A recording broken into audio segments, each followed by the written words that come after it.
భూభారతి చట్ట ఆవిష్కరణకు మొట్టమొదటిసారిగా కొడంగల్ నియోజకవర్గానికి వచ్చినటువంటి మా సోదరుడు రెవెన్యూ మంత్రి గారు శ్రీనివాసరెడ్డి గారికి స్వాగతం సుస్వాగతం. వస్తూ మరి ఈ తెలంగాణ ప్రజలకు పట్టిన చీడ వదిలించి వారి రైతులకు ఎలాంటి ఇబ్బందులు కోర్టు మెట్లెక్కడానికి దాదాపుగా అవసరం లేనంత పని చేస్తూ వస్తున్నారు కాబట్టి వారికి స్వాగతం సుస్వాగతం.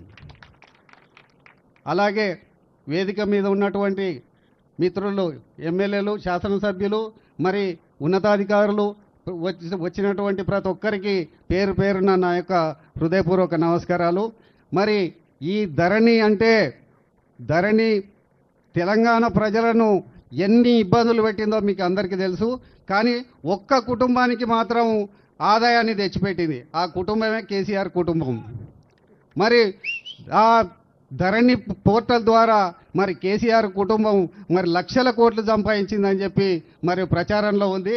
మరి ఆ ప్రచారం మరి దాన్ని ఆ పీడను వదిలించి ప్రజలకు మేలు చేసే విధంగా రైతులు వాళ్ళ పని వాళ్ళు చేసుకొని మరి వాళ్ళ భూమిని వాళ్ళు సాధారణంగా దున్నుకొని పంట పండించుకునే విధంగా ఏ ఇబ్బంది లేకుండా చేయడం కోసము మరి మన ముఖ్యమంత్రి గారు, మరి రెవెన్యూ మంత్రి గారు, రాష్ట్ర ప్రభుత్వం ఈ కార్యక్రమాన్ని చేపట్టింది.